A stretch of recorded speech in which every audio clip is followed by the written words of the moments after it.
to you from Halifax, Nova Scotia. This is Hip Hoop Junkies on Raptors Space.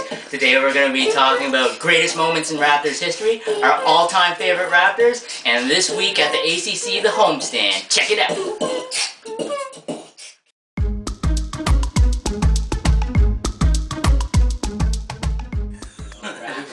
Hey Raptor Space, this is Romy Aquino. I'm Sampang. And this is Francois. And first off today, we're going to discuss our favorite moments in Toronto Raptors history over the past 15 years. My favorite moment in Raptors history wasn't even a moment that happened on the court. It was when Isaiah Thomas on Sports Desk just broke through that curtain and announced that Canada was now going to have a team in Toronto.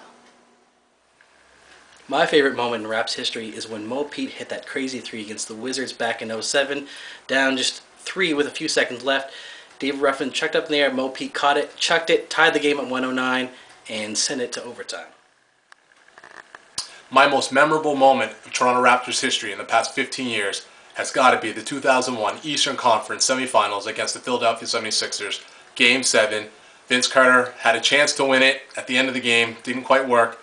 But just the atmosphere, the entire series, incredible.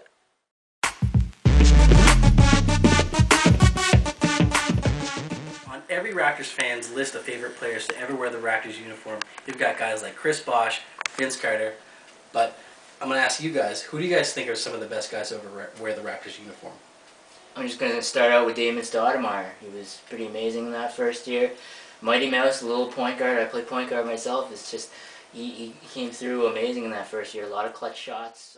Yeah, I mean, for a lot of fans, there's going to be favorites like Alvin Williams and Jerome Williams. But one of my favorites, he was only there for 1 season, Charlie Villanueva. A lot of people wrote him off as not being a quality draft pick coming out of UConn, University of Connecticut. But he showed up to the Raptors and came with his A game. And it's unfortunate that he wasn't able to stay, but a great player in my opinion. So my favorite guys are guys like Matt Bonner, really clutch, a role player that got the team going. You also have Mo Pete, who's hit some crazy shots for the Raptors, played for the Raptors for I don't know how many seasons, but he's a fan favorite. Antonio Davis, Charles Oakley, just glue guys that worked the boards, brought a lot of intensity and effort, and that kind of effort was contagious and made the other players bring their A games up, especially during those years of those playoff runs. Last season, when they had the most disappointing season, they brought a guy like Pops Mensah-Bonsu. I mean, it was a bad season, but he brought the energy back to Toronto. Snap, crackle, and pops. He got it done on the court.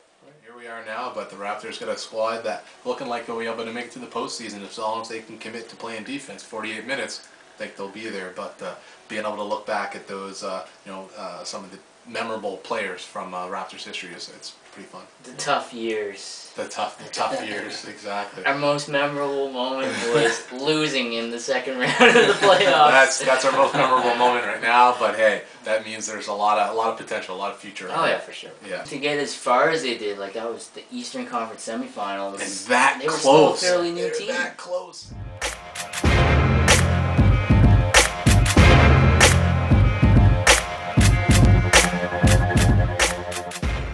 Last but not least, we're going to talk about the Raps' upcoming homestand at the ACC. Who do we got, fellas? Miami, Orlando, Indiana. First up, Miami, we got Dwayne Wade. Had a huge... I mean, I got to start with this. That huge dunk against Anderson Varejao. Put him on his... He went head over heels. Unbelievable. With Jordan in the stands watching, too. Exactly. So that's going to be a tough game. We also got former Raptor Jermaine O'Neal playing, too. After that, the return of Vince Carter to the ACC. Fans always amped up anytime Vince comes back to the Toronto area. You'll be seeing lots of bibs with 15 on the front, for sure of it. But D12, Dwight Howard, and you've got Jameer Nelson and a ton of perimeter players. They are just shooting the ball lights out. And is Rashard Lewis? He'll be back. He'll be back. So his first game back? I believe so. If not, it'll be very close. So the Toronto Raptors have a lot on their hands with Orlando Magic. Last up, you got Pacers. Indiana, who beat the Celtics this week. Oh, right, yeah. And we got Danny Granger and Roy Hibbert, who's been coming to his own this year. I've seen some of the stats. He's getting double-digit boards, getting 2 or 3 blocks a game. It's going to be a tough matchup for them as well. How many games do you think they can take? I honestly think, I'm going to say it right on camera, I think the Raptors can take all 3, but they have to commit to the defensive end of the ball, but I honestly think they can. That was their problem against Orlando last time. They didn't play good perimeter defense. Mr. Optimistic here. That's it. I do what I say it. I think they've got a chance. I'll say 2 out of 3. It's tough. They're Miami and Orlando. Rashard Lewis coming back, and Indiana beating Boston. Like none of these are gimmies. No, by far. But the home crowd always gets them pumped up. I think they could take 2 out of 3. Yeah, I'm going 2 out of 3 too. I think the one they lose is going to be against the Magic. I think Vince Carter, he might embarrass us again. I don't know, but it's going to be a tough game. We're gonna be there. Miami game and Orlando. Hoop Heads North and Hip Hoop Junkies will be in the building. We got ticks. So yeah, that's it for us. This is Hip Hoop Junkies on Raptor Space. We'll see you next time. Next week. Hit it.